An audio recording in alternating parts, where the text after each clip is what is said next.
Hello everyone. Today we talk about how to fix the app of flow. We will go to settings. We will click on apps. After that we will search the app flow.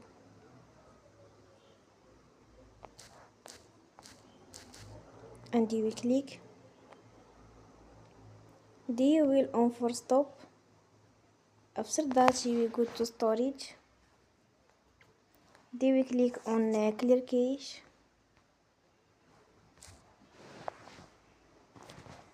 You will go to Play Store. And you will update your app. Don't forget to support us by like and subscribe. See you next time and thank you for watching.